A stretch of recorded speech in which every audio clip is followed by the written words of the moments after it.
You can start Aarti. You can start it with the prayer.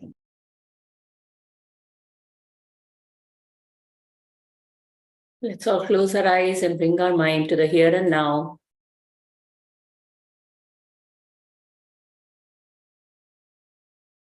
Allow your body to completely relax.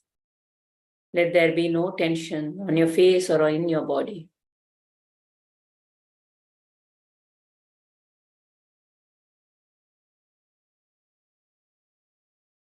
Oh.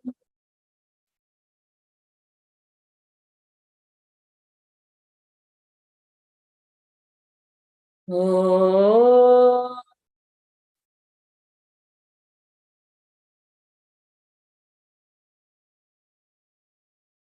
Oh.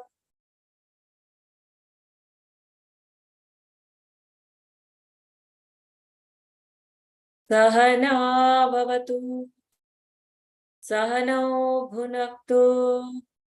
Sahaviryam karavavahai. Tejasvinavadhitamastu ma vidvishavahai. Om Shanti, Shanti, Shanti. Harihi Om. Shri Gurubhyo Namaha.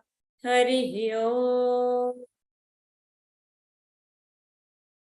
Om Namo Bhagavate Vasudevaya. Om Namo Bhagavate Vasudevaya.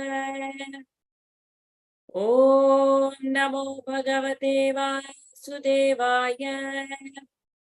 Janmadhyasya yatonvayaditartascha artheshvabhijñam swarat tene brahma hridaya adikavaye muhyanti yat surayah tejo varimridam yatha vinimayo yatra trisargo mrisha dhamna svena sada nirastakuhakam satyam param dhimahi Satchidanandarupaya Vishwotpattyadihetave Tapatraya Vinashaya Shri Krishnaya Vayam Namaha Narayanam Namaskritya Naram Chaiva Narottamam Devim Saraswatim Vyasam Tato Jayamudiraye, Tato Jayamudiraye.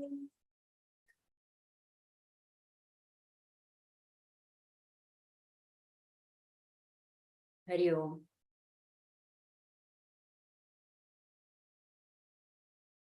So we've been looking at the story of, first we were looking at Rishabhadeva's story. Rishabhadeva, the son of Nabhi, who was the son of Agnivarta, who was the son of Priyavrata, who's the brother of Uttanapada. And we saw how Rishabhadeva gave his teachings to his sons and left to the forest, making Bharata, his eldest son, the king. And then Rishabhadeva is consumed by the forest fire and leaves his body. And we are looking at how Bharata leaves his kingdom, all his attachments. He was a very famed king, and we have started this, right? And yes, Aarti, yes, we have come till the deer and all that, right? Yeah. Yeah, this much we have come. Correct. So he is he's a wonderful king. The Bharatavarsha is named after him. Expands. Bharatavarsha, in fact, I think goes, till Gandhar, somewhere near Iran. It had a very wide, but the Akhanda Bharat that they talk about, even today, Nepal, and here also Burma. and I think Russia many also. places. Huh? Russia also. They Ah, say Russia Rama also. went there for many rishis. Many rishis did. In fact, all of- Bharata, it is a beautiful, maybe we can forward that also in the group later. Bharata, the meaning itself, many might know, but it is nice to share. So, Bha means brightness, light. That's why we have Prabha, no? Bha is the light. And Ratha, Rathi, the one who rebels in that. So, a Bharatiya means the one who revels in the light of spiritual wisdom. That is the deep meaning of the Shabda, that name Bharata. So, in fact, Chinmaya Gurudev's very powerful videos there where he talks about this. And he says, okay, we say Bharatavarsha is named after Bharata. But why was King Bharata named Bharata by his father Rishabha? It's because it has this meaning. So, all of us, I think we come from this great land where we have so many who have lived their lives like that, reveling in spiritual wisdom. And we are blessed with so many rishis. We are blessed with such wonderful texts. And we also, somewhere innate have that fire within to revel in that wisdom. That is why, such study groups and all these things, are also, Corona also did not stop. We continued it online and it became even. So that spirit of Bharatiya is something that we need to own. And I think, what do you say? That is what is passed on to the next generation. It seems Swami Vivekananda, Nachur Anna says that in many of his talks, Swami Vivekananda, he told, it seems, to people of Bharat at that time. Okay, now we have to really see that again. He says, the spirituality is the lifeline of Bharata Desha. Okay, if you take to anything else and leave this spirituality, be it politics or industrialization or modernization or development, take it to anything else. Okay, mark my words, in 50 years, this Bharata will perish. Okay, so Anna says it is actually a huge statement from a rishi, right? Swami Vivekananda was a rishi only. So we need to hold on to this and then have the rest of the things, that whatever happens. But this is our lifeline, the spirituality. And I think it's nicely coming up also. Nowadays, many are into it. Yeah.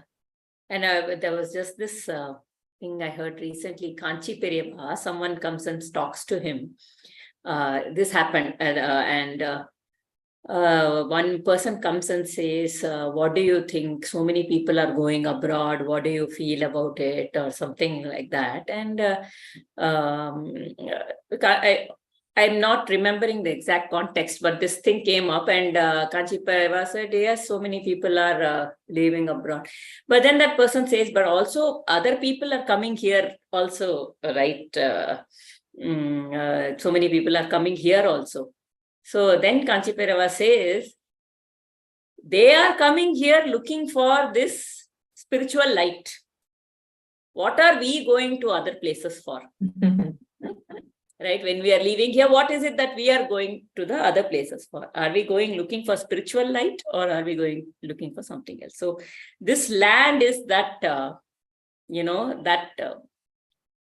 Bharata. And this is where the great masters, we also heard that, the seeds are there. They sprout only here. Okay. And someone... yeah. So when Swami Aparajitananda ji, we are all very, very, he's been one of our gurus also. Exactly. Everybody, when they think of the Steve Jobs came here.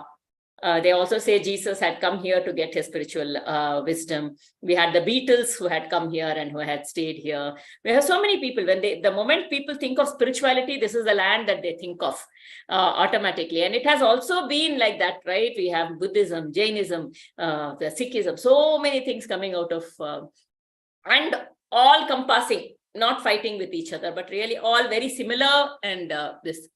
So even this was told again when we had gone to Rishikesh, we came to know that Swami Aparajitanandaji was being called to the US. Which place? I don't remember. Somewhere Chicago. Somewhere, I don't remember. Somewhere in the US though.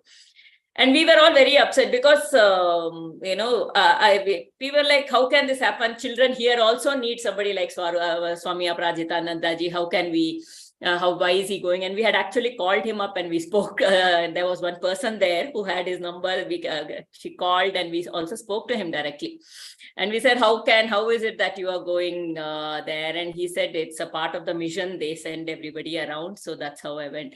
But the person who was inviting and taking him there, actually, or she was one of the people who was heading the whole. She said, only you can produce. We can only import.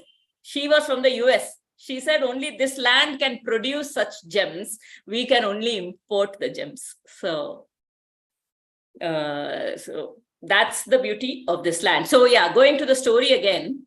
I mean, just one thing, Yeah. Rishabhadeva also, here in Bhagavatam also it comes, okay, in the significance of his life, the last part of Rishabhadeva, they talk about the greatness of Bharatavarsha. Okay, so it is said, among the 7 continents of this earth, I will read from the Bhagavatam book that I have. Among the 7 continents of this earth, surrounded by 7 seas, Bharatavarsha is the most holy. Here, people enthusiastically sing about the Lord's incarnations and his sportive actions. The Leela, and it is like generation after generation after generation. Gods have walked this land. They are still walking, and so great sayings. Yes, we continue. Yeah.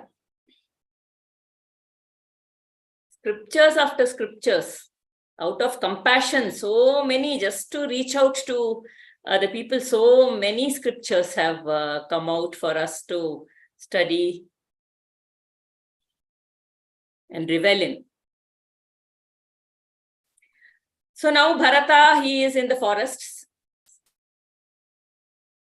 And he has renounced everything, his kingdom. He says, okay, now the time is over. He was a wonderful king. He rules.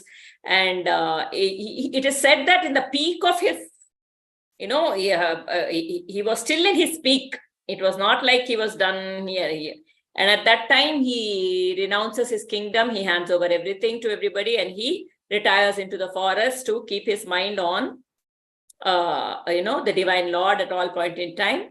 And there he sees this deer, which that deer was chased by a lion and then gives birth to a fawn, and the deer then finally dies. And so Bharata picks up that little fawn and brings it up, feeds it, nurtures this, and slowly starts getting attached to it. Now he starts forgetting his own duties in this whole process. I think we'll continue to read, right, from here. Yes. So days passed, and we'll start here. Yeah, we did this, but for people to continue on that. Yeah, we'll start from here. Days passed, and the deer became older. By then, it became the very life of Bharata. He became greatly attached to this living thing. He who had renounced his kingdom, his wife and children and everything else, became inordinately fond of this animal. It became with him an obsession. He could not bear to let it out of his sight even for a moment. If it went out to graze, he would become worried and tell himself, my poor child has no friends, no kinsmen, no mother and no father. He has no one except me. I am his only refuge. He trusts me completely. I cannot fail him since he has implicit faith in me. It is up to me to protect him. We saw the I, the ahankara, mamakara here. He would spend all his time with him. He would wander in the forest along with the deer. He would carry him on his shoulders when he thought that the young animal was tired. And if he did not come back to him when evening drew, he would be terribly worried. He would say to himself, will I see my beloved deer again? Perhaps a wolf or a wild hog or some other wild animal has eaten him up. The sun is about to set and still my child has not come back. Perhaps a lion has eaten it up. Perhaps a tiger is even now pursuing it. He would walk about in agony and say, it is dangerous to leave it alone in the forest. I must go in search of it. Anybody connecting with all these lines? I think all parents, all of us. Parents. We remember our parents strolling out, walking up and down because in those days, even WhatsApp was not there, no? To message. So when that 6 o'clock, when it was when it was 6 o'clock or so, parents, mothers would especially be walking up, even fathers would be walking up and down, waiting to see if we have come home or, and these were the thoughts in the mind. They're going, what will happen? That is typical attachment. So it seems to be like typical attachment, but here Bharata had left all his attachments and come to the forest to become, to be full of vairagya, but then again falls into this loop of attachment to this doe.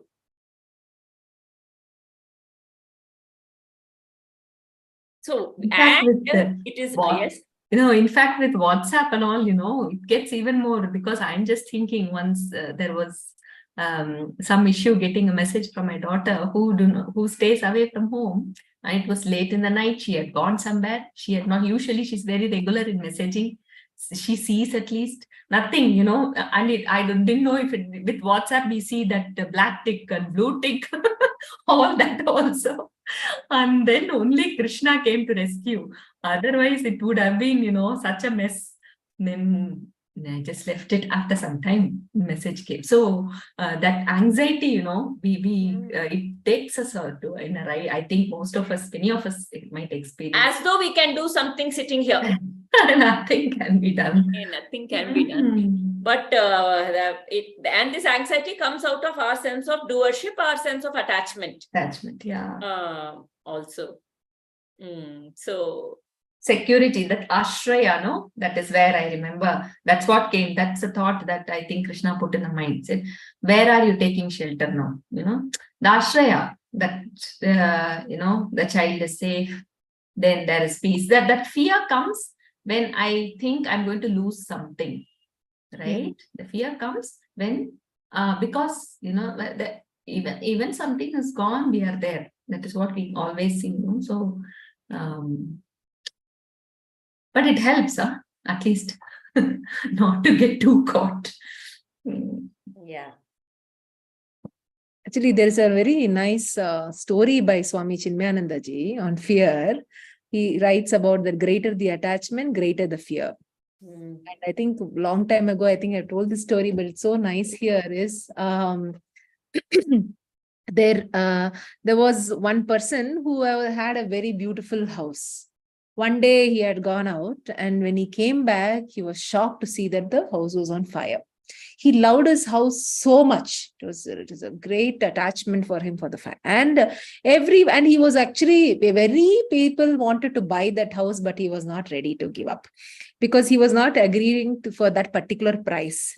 So, and that in front of him, that house was on fire and people were all just standing there and watching. So they are all the watchers there. So, and it was too late and he was so sad. Just then one of his sons came running to him and said, "Oh, why are you worried? I actually sold it yesterday at a very good price. I got 3 times offer. It was so good. That person has been willing to buy. Actually, I forgot to tell you, and sorry." The moment the father heard it, the sadness completely disappeared. It's not mine. Yeah. Oh my God. Thank God. The father was very relaxed. And again, he became a silent watcher. That's very nicely Chinmayananda ji writes. And he became a watcher along with others, like that. And he was actually looking at the fire, enjoying the fire. It was like there is no attachment there for that now. It is not his house right now. But suddenly another son came running. Hey, only advance is paid. Who knows if the house is on fire? Maybe that person, that buyer might not be willing to purchase it. And suddenly, again, all that smile disappeared. Once more, tears started coming. Everything disappeared. And the watcher was gone. Again, he was attached. The attachment came. Then after some time, again, the third son came. Hey, you know what? That buyer is a man of words. He will never move back. Finally, he wants this plot, not the house. Anyway, he was thinking of destroying the house. So I think it's fine. We will really get it. So, and then the joy again came back to this person. So, and the whole family stood there like watchers now because there is no attachment. So very nicely he writes that actually there nothing, the house was on fire, that there was no change there.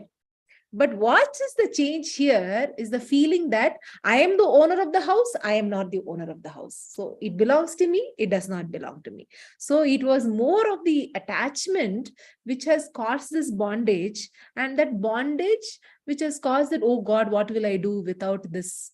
So that so much of importance to attachment there, and the attachment brings about different things, whether it is bringing about delusion, whether, because so many stories weep up in our head, right? The moment we do not hear dash and dash, some heavy traffic jam, heavy rains coming, so we see that, oh my God, what will be my loved ones doing there?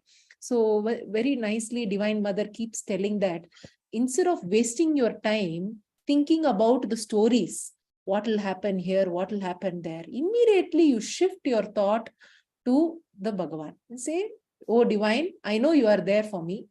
They are all divinely guided. So shift the mind from the fear to surrender and faith. The more faith we have, the more we know that the things are settled well. Like that. The bubble is safe. It's like we are all in the bubble. The bubble is safe because the divine is protecting that bubble. It is not going to burst. So, and that is why Divine Mother always keeps telling about the concept of faith and surrender. The surrender aspect, when it comes, then whether it is Bharata here who has been so worried that whether my child will be taken care well, whether my wolf will come, or whether the lion will come. Sometimes we hear parents, no, they feel they're so worried that the child is not in house. So what if this happened? There is so many what ifs. Many what ifs. So instead of what ifs, the power of thought, which Swami Vivekananda keeps talking about, that the power of thought is so important, that what you put the thought, it kind of sometimes manifests in the universe. They say that it might take a few minutes, it might make a few days, or it might take a few years. But the power of thought is very important. So what is the power of thought I can concentrate upon is rather than inculcating or giving the nutrient of fear, we are giving the nutrient of faith and faith of the divine. That yes, everything will be fine. All will be well because the divine is watching on my child. Divine is watching on my dash person, or the divine is watching upon me. So automatically, it is said, there are 4 Devis who are taking care of different qualities. Mahakali is the deity who is the responsible for courage. That courage, the Mahakali, it seems, because there's Mahasaraswati, Mahalakshmi, Maheshwari, and so it is Maheshwari, Mahalakshmi, Mahakali, Mahasaraswati, 4 people. Okay, so and Mahakali has divine qualities, and one of the most divine qualities is courage, and next is of course perseverance. So when we have that complete faith, then automatically the courage will come. Why the courage will come? The courage comes because we know that we have a solid support. It's like the child who's alone in the forest, and the moment Madhava comes to the child, holds the finger of the child is immediately feels that Madhava is there with me. That's all. I am now totally, whether the tiger is coming or the wolf is coming, the child is no longer worried. Actually, because Madhava is there with me. There is a beautiful story, right? We have told this story. It's one of my most favorite stories. So that aspect of fear goes off. So every one of us, we have to check about what kind of fear we have. It could be fear of insecurity, something might happen. What if this happens? And like Bharata was revolved around this fear and attachment. It's all combinations there. So that's why Raghuramji says in Narada Bhakti Sutras, from love it goes to kama. The kama brings about so much of aspect of fear. That fear starts ruling, and that fear will bond us.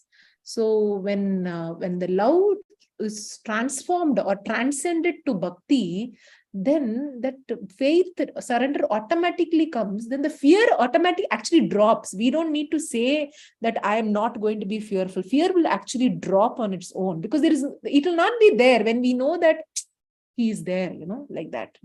That is a very beautiful transformation we can all aspire for, like that. Yeah. Beautiful. See, this, as Prabha was talking, this came to my mind. So basically, yes, this is all the issue of attachment. Yes. But is it possible for us to be not attached? Then we become like a machine. We are not robots. Yes. Like what Raghuramji says, love is the expression of divine. Only when it gets, what do you call that? Limited, or when it passes through that ego, it becomes karma. Okay, it becomes the mine and me. But that love is something, it just comes. We feel so compassionate to people who have a lot of difficulties, which I have no control over also, right? When we hear something very, but we do feel that. So that is there. But here, there is so much of mine and me that is causing anxiety. So what can we do? Krishna very beautifully says, have the attachment, but put that attachment on me. Me meaning Bhagavan. Put that attachment, asakti. Yes, that is called asakti. Put that attachment completely. Everything, when it is directed to Bhagavan, like what Prabha beautifully said, then these things just drop. We don't have to say, I'm going to be fearless. It is not possible. So when automatically, okay, now I was so attached to my, like Bharata say, for example, some example that I took up, say my daughter, all those. Now, the moment the shift happens to the higher, to Bhagavan, I know what you are doing and what you do is the best. That must be there. That when that comes, then automatically there is no fear. Whatever happens is the best. Okay, whatever happens, strength is given by him. Kali is going to give us the strength, and whatever is, he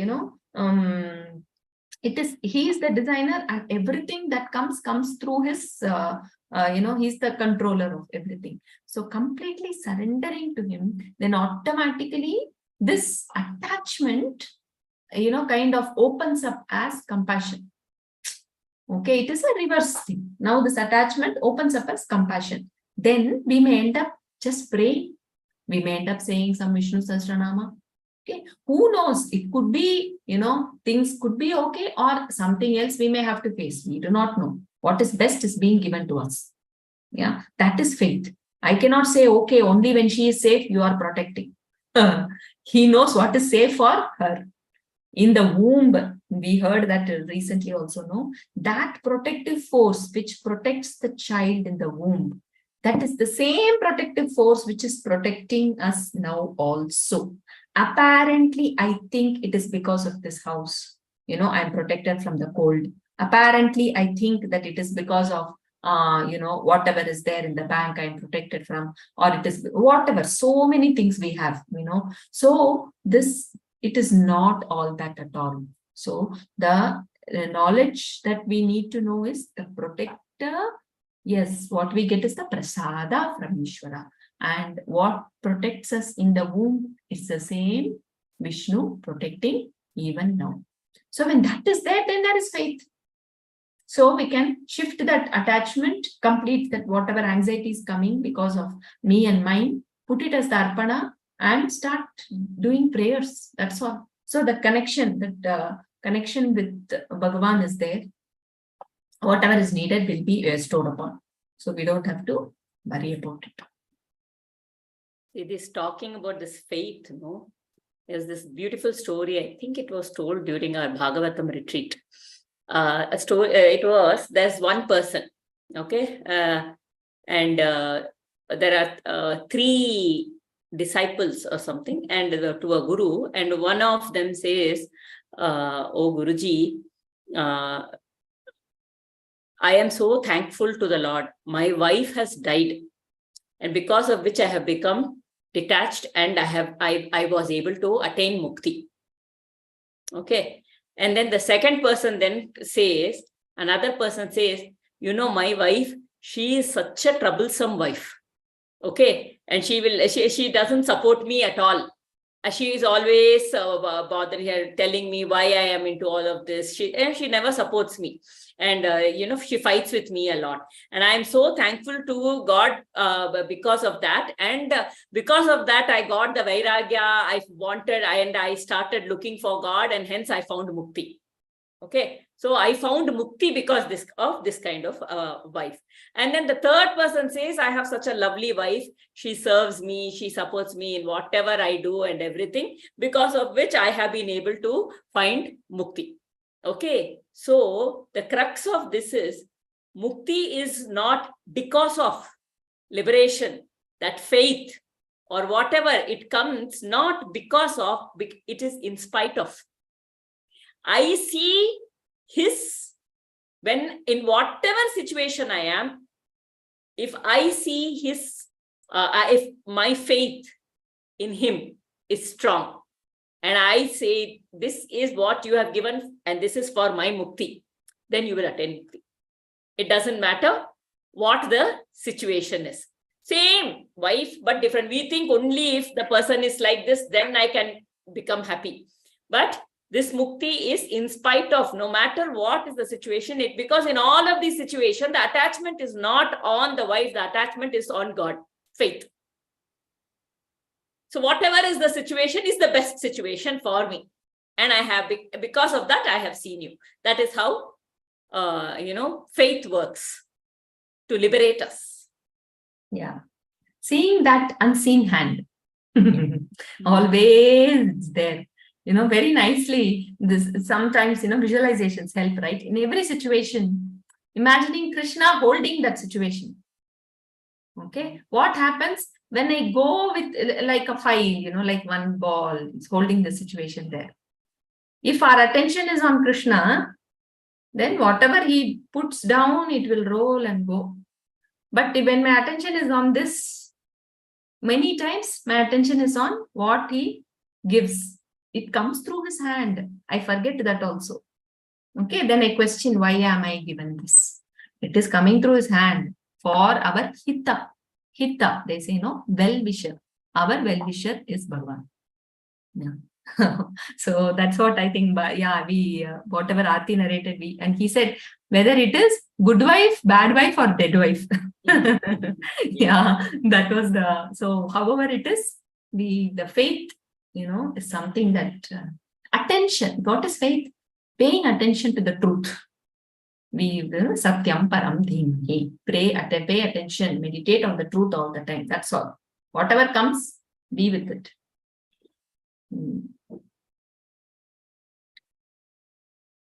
So actually, it reminds me of the one short story. Many of you would be knowing Krishna Lila, when there was one Asura called Agasura. He came in the form of a huge snake. It's a huge snake, and he opened his mouth wide. It seems, if you want to talk to children, how we say, right, the roof of the Agasura was reaching the sky, and the tongue was like a carpet which was stretched across miles and miles, and it looked as if it was a huge cave. And Krishna, Balarama, and all the friends were walking, and obviously the children, the boy, the Gopas, they got very attracted towards the cave. It's like that attraction has come there, and they're just wanting to enter. And one of the boy got a doubt. It seems, hey, do you think it's the right thing to go inside?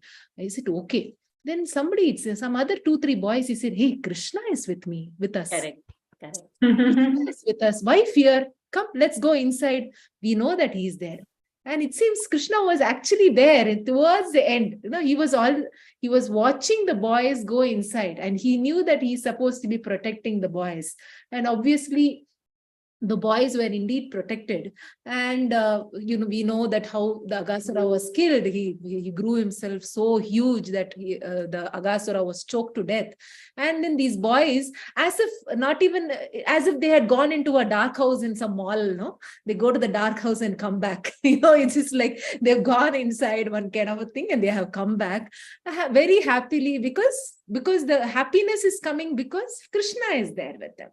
So that fearlessness automatically has come to them, because they had this is called as, like, actually they say in Sri Aurobindo mother says there is 2 types of surrender, called passive surrender and active surrender. So the passive surrender is completely left everything to the divine. That's it. That's all. Total that I'm just leaving to you. That's all. And active surrender is, sometimes we try to reject some things which does not belong to the divine, and surrender what is, we associate our will to the divine. That kind of a passive and active, it could be depending on the personality of a person. Some people cannot do passive surrender. It is so difficult for them to completely surrender.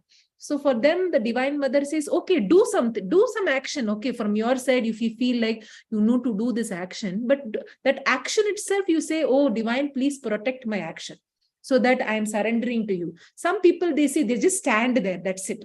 I surrender to you.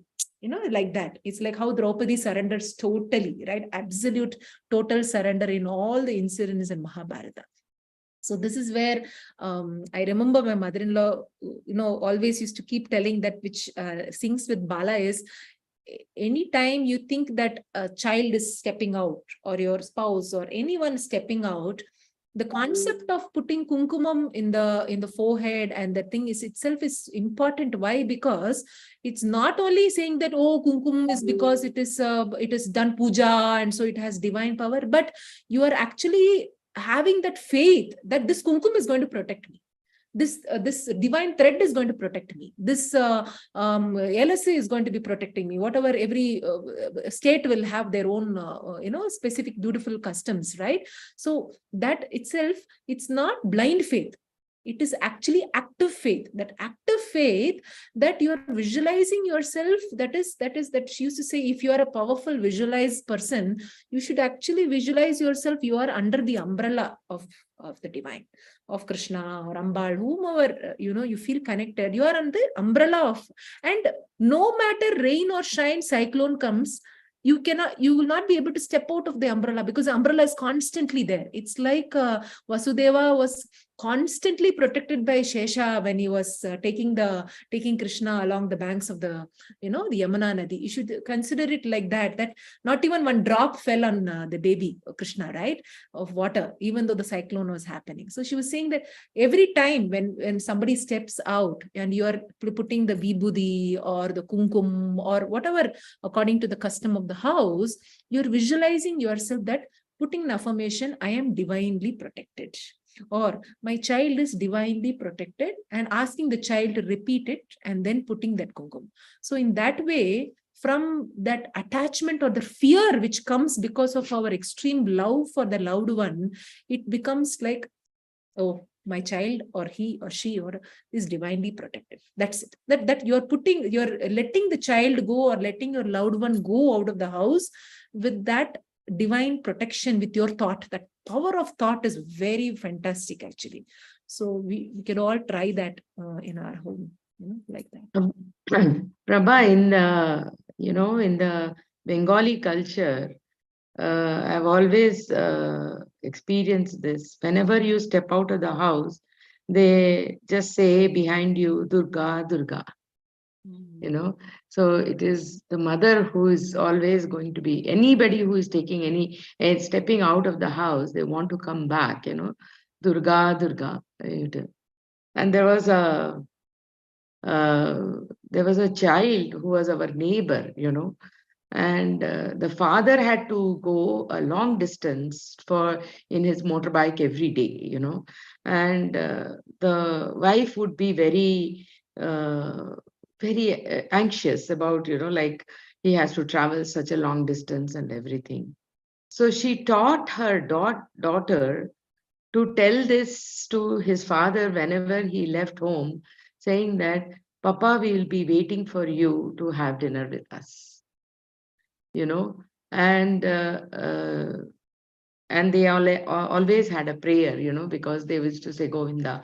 So they used to say that, and the father would say that whenever I heard that, whenever I used to have some hurdle on the road, I always used to, my daughter's words would come to my ears. So this is the kind of, the culture that we have, like it's across, actually. It's saying that, blessing them to come back. That's why we are always say Hog Bartini. We don't say Hog Tini, So we always say we'll come back.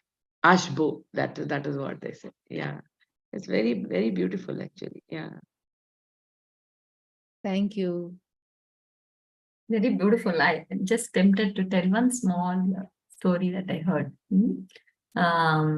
How this protection force is Vishnu, no, or Durga Mother, Divine Mother. One lady in the West, I don't, maybe we will take it as US, I don't remember the, okay. So she just decided, she was a devotee of Ramakrishna Paramahansa Thakur, okay. So she just decided to travel, like we say, no, what is it? The one, they don't take anything with them, okay. Whatever comes in, they eat by whatever is given to them. Parivrajak or something. They just wander. So she decides that she is going to live life like that. So that is where that they say, right, the Yoga Kshema Shakti of Bhagavan will start showing up. Okay, even now that is only protecting, but because of all these things, all these things are veiling his protective force. So many people take up that to see that, to experience directly the Yoga Kshema force of that power of Shakti. So she decides and she's wandering. So every night, wherever, it used to, and it was very cold, it seems. So one night it happened that she did not get any house or any place to imagine that kind of country. In our country, at least, there are ashrams, and in the north and all, people do understand because people see such people, going around like that. But there, those years before that, nobody even knew that such a thing was there. So then she just sees one car which was parked, and it was raining. So it was very cold and raining. So she just knocks the car, and then the driver opens. He was drunk. So she says, can I please sleep this night in the car? Okay. Then the driver looks at her, and then he says, okay. So she sleeps the entire night. The next day morning, she wakes up, and the moment she wakes up, she sees the driver standing in front of her, bent, looking at her like someone very divine. And then she looks and she asks, what happened? He says, you know what, madam? Yesterday night, I allowed you to sleep in the car with a very, very bad thought in me only. Yes, I was drunk and I thought I will do something. But the moment you were sleeping so blissfully, the moment I looked at you, something in my mind told me that this is something very divine. Don't mess with her. Yeah. Then I came out and I slept somewhere outside, and from morning I've been admiring you like a divine mother. Like how we probably see a divine a murti or whatever. I've been admiring your beauty from morning. That bliss in you. So she was, she had shared that in one of, I think, in Ramakrishna's. So such is the protective force. All we need to do is surrender. We don't have to do, I think, like what Prabha said, as we are actively, what was that? That was passive or active? I don't know. Passive surrender. passive. As we practice surrender, surrender, surrender, at one point in time, we see that automatically it happens. So we don't even have to like Prahlada, like Mirabai. So this is something. Yeah. Can I say something? Yes, please. Yeah, this Sunday, I think on Nochur Swami's Bhagavatam session, he was talking about a disciple of Vivekananda, Swami Ramatirtha, if I remember correctly. How he went to the US with just a bag, and then he did not know anyone there. And he had complete faith in God, saying that I mean he doesn't know like the ways of the world. I mean that's what I found from what Swami described him. But then he had complete faith, and then he found a stranger. He came and asked him do you know anybody there? And it was his first time in the US. And then Swami Ramatirtha says, no, I don't know. I know you. He says, I know you. And then Swami Ramatirtha, it seems, stayed with that man for over 2 years. That man took care of Swami Ramatirtha. I am just saying this story because it reminded me about the kind of faith my son has. My son is a special needs boy. He's 17. He's autistic. So it is like he has complete faith. Even if Amma, his parents, he has faith in us, of course. But even in others, he trusts everybody completely. When there's nobody, once I remember, I scolded him a little bit. He went and held the hand of a person, complete stranger, and said that like he's scolding me, total faith and this and everybody. So I just I could connect like that is the kind of faith which I don't know I lack actually, which Yeah. Faith We is all, in divine, fact, no? teach, right? But that's also the world we have chosen to live in a way. But we teach our children, don't talk to strangers, don't go with strangers. The children are naturally. So now, does this mean we don't teach? No, but we have chosen that kind of world. Then we have to probably do that little bit of. But yeah, again, just go with faith, I think. No. it's just that Otherwise, we are just transferring our fears. The fear Yeah. within us, we are now transferring it to that other person also. Yeah, No, I was in the same satsang, and this very incident, what she's narrating is Anna was talking about. He's saying that you just have to have the Maitri Bhava.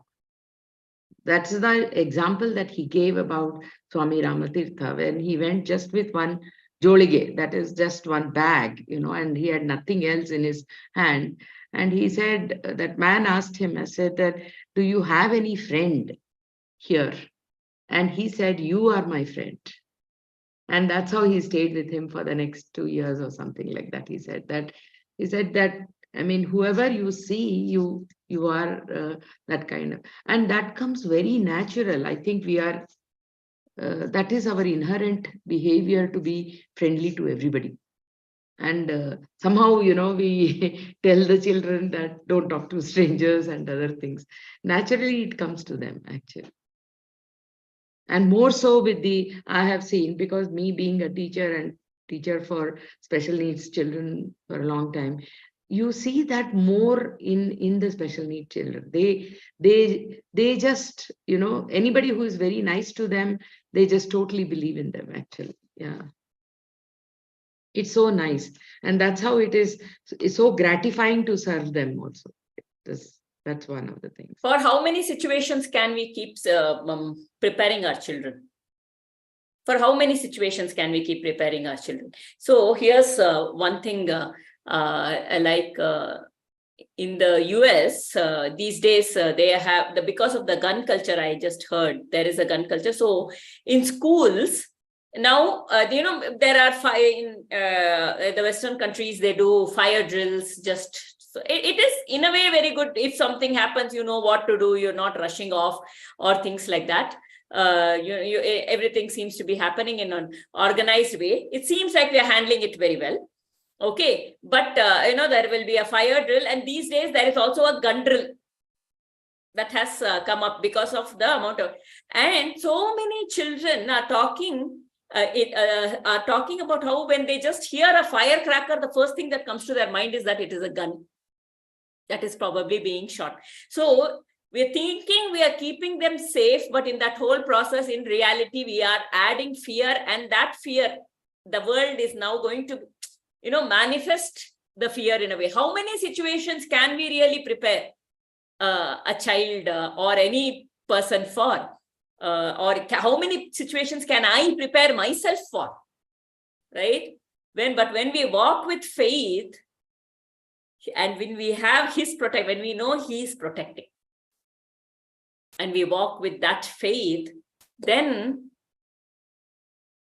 it's unlimited protection. Yes. For us. And it's just natural love, I'm remembering a beautiful example that Raghuramji always gives. In Narada Bhakti Sutra also he's given that. Say, it seems he, we'll take it as he went only, but I don't remember how he's. So there was one garden, okay, where there were boards which said that do not touch the plants. If you touch the plants, fine so much. Okay, some money, say 100 rupees or whatever. Okay, that was the one garden. There was another garden where, there was a board saying that, these plants need your love. Yeah, this was the board put there. So the moment we go there, what is it? There will be no intention of destroying it or plucking it. I need your love is what is being put there. So automatically that nurturing, this is there innate in all beings, be it plant or animal or everything, because that is Bhagavan himself, he's there everywhere. So that innate love is there. So the moment that connection is there, then there is no question of himsa or, breaking the rules. So how is this? The society is balanced in that only. That is dharma. Yes, being in that love and compassion. By putting in so many rules and, all those from outside, that will not hold it together. In fact, it can, too much of it, in fact, becomes damaging. Yeah. At some point in time, it completely, so little bit probably for the functional, I'm not saying completely rejecting it, but the thing is nurturing love, being connected with that innate love in us and nurturing faith, that's all it is. We don't have to pass on our fears. First of all, for us completely, then we will not pass it on.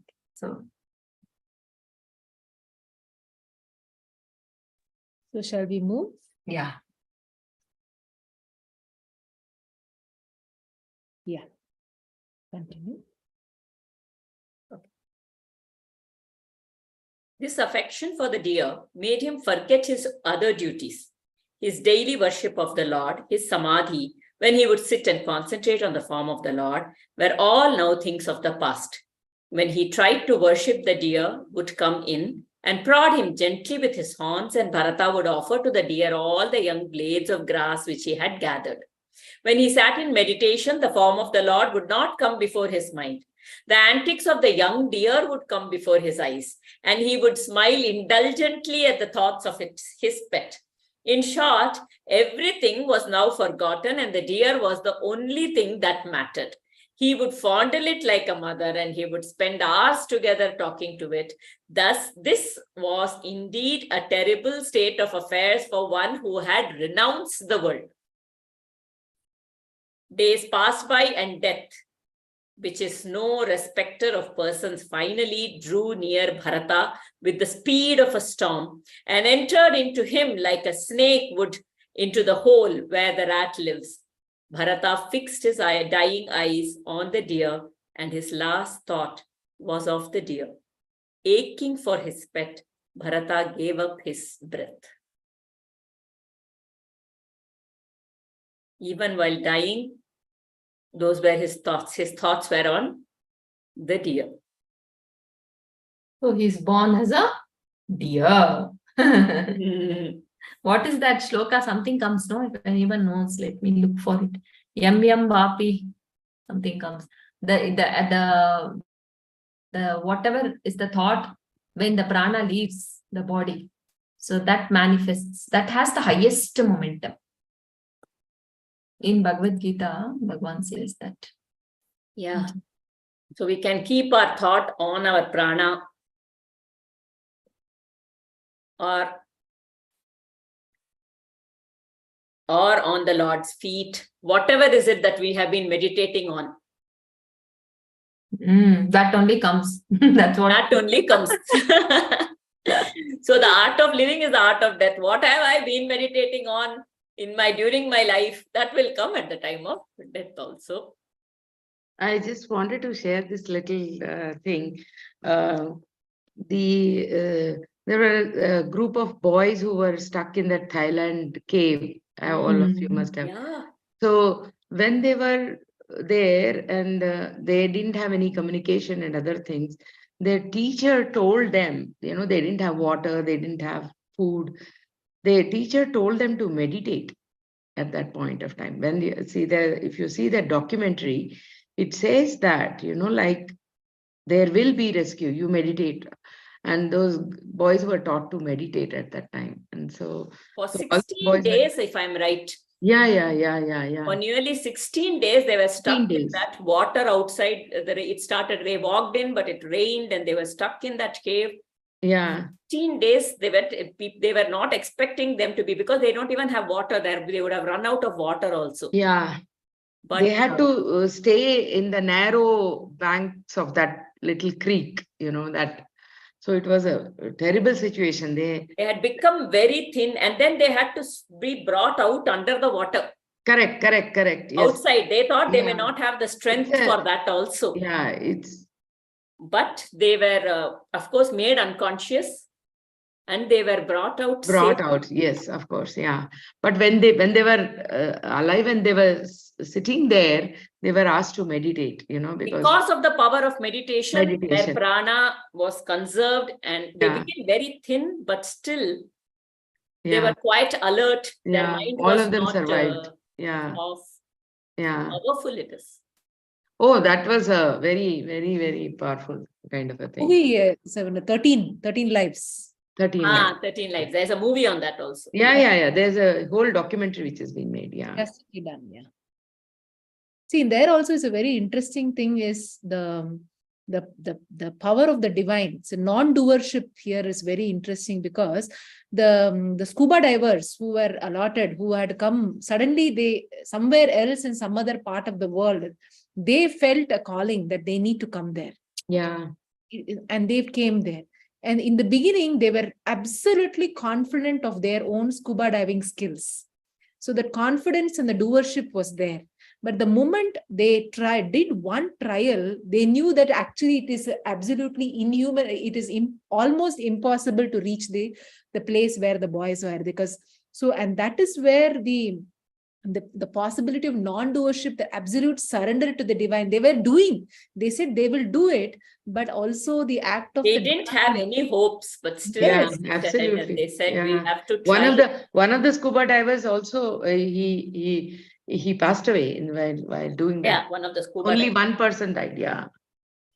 None of the children though. Yeah, none of the children, and the teacher also. And then, yeah. So it is meditation, keeping that mind still. Yeah. Now we also know how much prana we waste by thinking, no? I know. So much, so many thoughts, giving power to so many unnecessary thoughts. Yeah. Sukadeva is telling Rishabha Maharaj, never put your faith in this fickle, ever-changing mind. The moment you start trusting the mind, we give so much reality to what happens in the mind. Correct. Without knowing that that is a delusion, we give it so much reality. No, but that's how the situation is. No, we give it so much reality.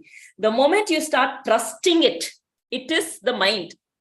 It will bring about your downfall in the blink of an eye. Therefore, always remain alert and vigilant and in faith. Just being alert and vigilant and not being absorbed by the mind. You will not be able to do that without faith. Yeah. Sakshi Bhava, that is what it is. Yeah, be the observer. Be in a higher altar. So mind is down. Now we are holding on to his feet.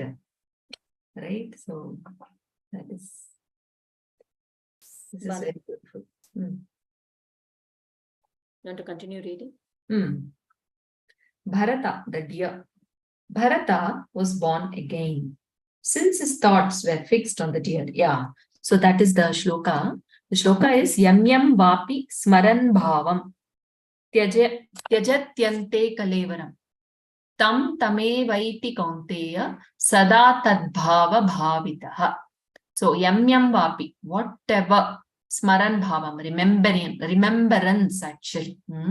Though we say remembering it at the time of death, that is where I don't know where my consciousness is, where is my buddhi, where is my thing. So there is no separate thing that I can remember. What bhavam, remembrance. With that, what remembrance one gives up.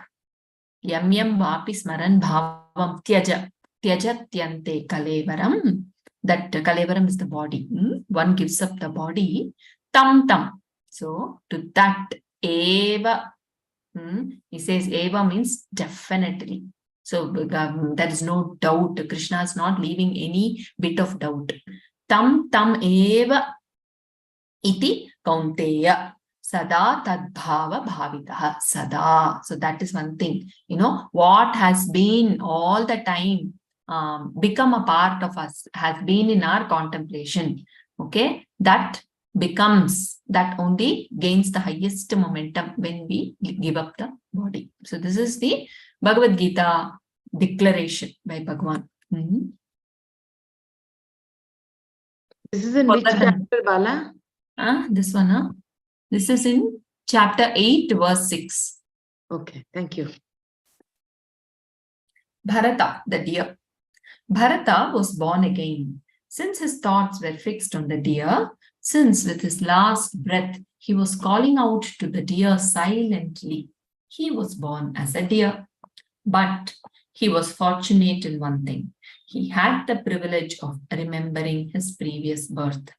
Overcome with self-pity, he told himself, what a pitiable state is mine now. I had abandoned all kinds of attachments. I had made the forest my home, and my mind was ever lost in thoughts of the Lord and in remembering the many stories about him. There was a place in my heart for Narayana, and nothing else could find a place there. My mind was firmly fixed on his lotus feet, and into that calm lake came a disturbing factor, the affection I developed for the deer. So powerful was it that it made me forget everything else, even my Lord Narayana. I had strayed far away from the path I had been following. As a result of that, I have been born as a deer instead of reaching the Brahmi state. Such is the power of affection and attachment to worldly things.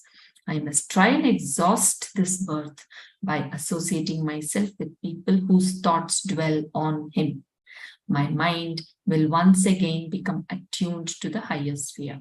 By thinking on him, by listening to his praises, by listening to conversations and talks about his glory, I will be rid of this janma and I will become free of this earthly body.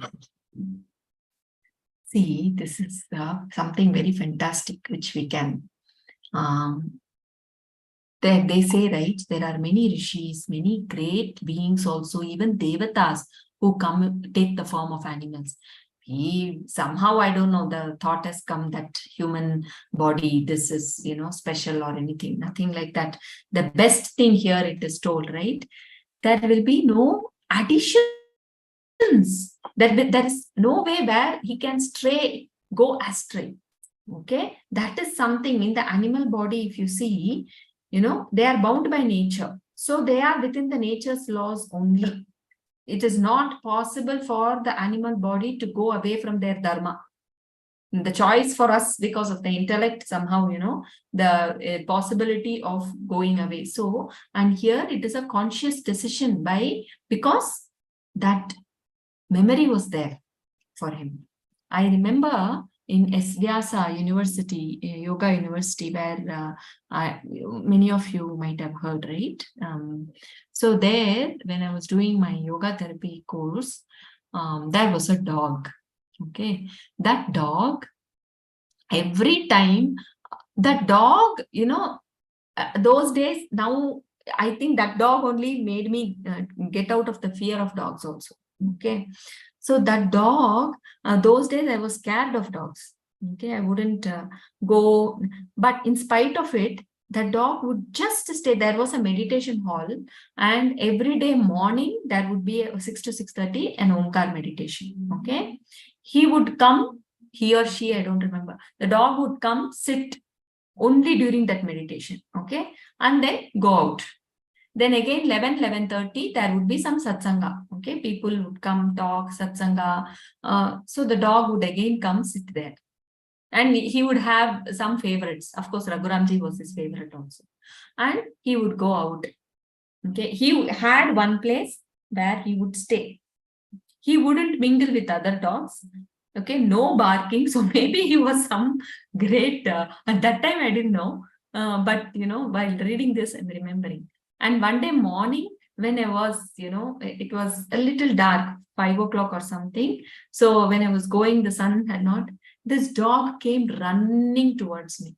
Okay, I was very scared. So I just stopped there. Then there was one security guy, he said, "Wo aapko pehchan raha hai," which means he is recognizing you. I don't know, that power of the words, like what Prabha told, that somehow, that fear went off. Oh, that recognition is there means, then we all are one. Something it touched very deep. So from there on, actually the fear for dog went away.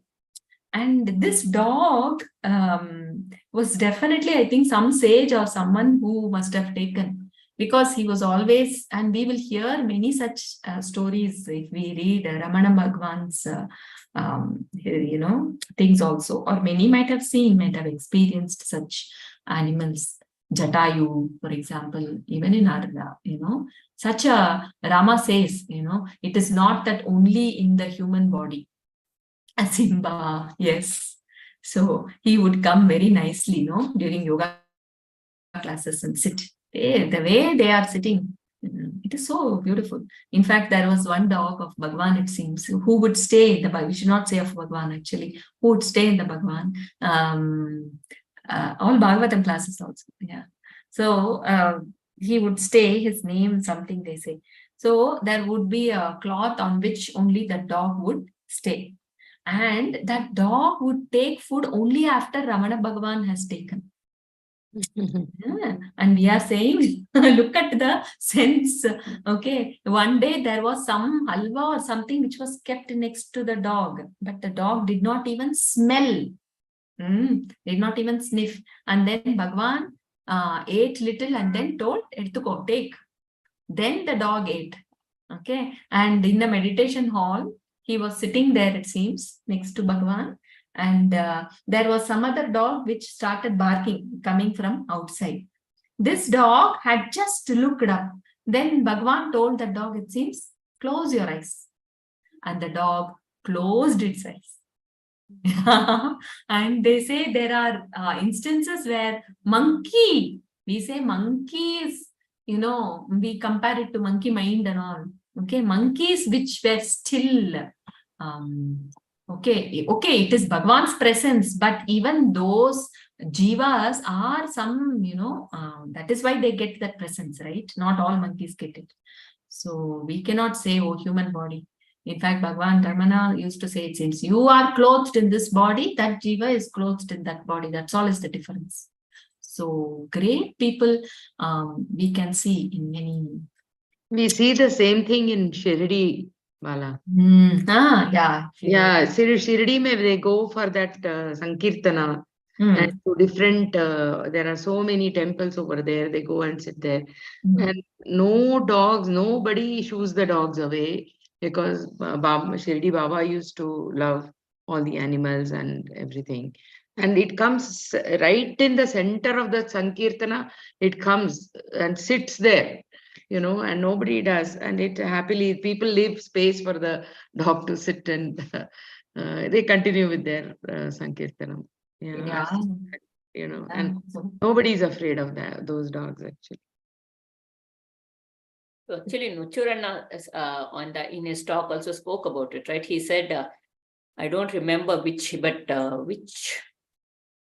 I think it was not Tukaram, one of them who said, Namadev. Namadev. He said, I just want to have your bhakti. I don't care how I come. I can be in any body. It doesn't matter.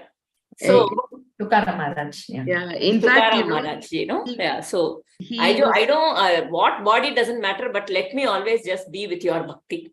I don't want to let go. Yeah, in the last Sunday session also he said that there was one bhakta who he was not asking Bhagavan for anything. So the Lord himself came in front of him. He said that you are praying to me, but you are not asking me anything. He said, oh, yes, I forgot. I want 4 boons. 4 boons, he said it himself. So what are the 4 boons? He said that I want food when I am hungry and, shelter and clothing, these 3, and, roof over my head. What is the 4th one? The Bhagavan asked. He said that, give me a boon that I don't ask for any more boons. No. If I ask for anything more, yeah, do not, you say no. Do not give. Don't give. Don't grant. Yeah. So nice. Absolutely. I mean, he is so wonderful, actually. Yeah. Thank you so much for Beautiful. beautiful session. Yeah, beautiful. Abhayar also he says, no? When Ishvara comes and asks, what do you want? She says, what was it? Unnadi, un padam vendum or something, I need you to be with you, your mukti. Then what if I don't give? Then he says, Unnai maravavanam vendum. I should never forget. So that is, I think that remembrance, that is what is. I must share this personal thing, but I mean, I feel now to share that. I had a brother who was physically challenged. He had muscular dystrophy. And we had done Brahmopadesham for him. So he used to do 1,000 Gayatri Japa every day. And he would not sleep, we would call him Baba, so his name was Prasad. So we used to say, Baba, why are you not sleeping? He says, no, I have 100 more to go, and he didn't have any Japamala or anything. He used to count in his fingers only and do it. I don't know how he kept the track. And when he passed away at the age of 19. I was only 17 at that time. And he took the name of Raghavendra, and he passed away. Wow. Fantastic. No? What many of them, they told us actually that do not perform anything for him because he has attained, he had something to just finish off that way. And he never ever complained about his state. He was barely able to move. Even he could not move his limbs also. So it was a very severe case of this thing. But he would always do Nam Japa, always do Gayatri. Wonderful. Yeah. So I've seen that divine. Yes, you're blessed in his presence. Yes. I was too young to understand that at that time. But as I'm aging, I'm thinking that I had a divine brother.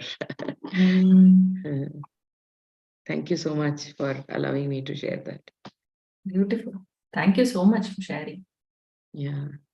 I thought that, that wherever he is, I'm sure he is with the Lord, feet of the Lord.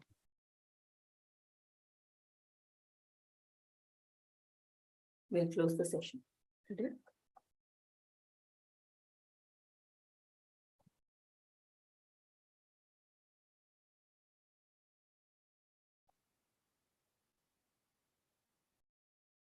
Om Purnamadam Purnamidam Purnat Purnamudachyate Purnasya Purnamadhaya Purnameva Vashishyate Sarve Bhavantu Sukhinah Sarve Santu Niramayah Sarve Bhadrani Pashyanto Ma Kaschid Dukkha Bad Bhavet. Om Shanti Shanti Shanti Hari Om Shri Gurubhyo Namaha Hari Om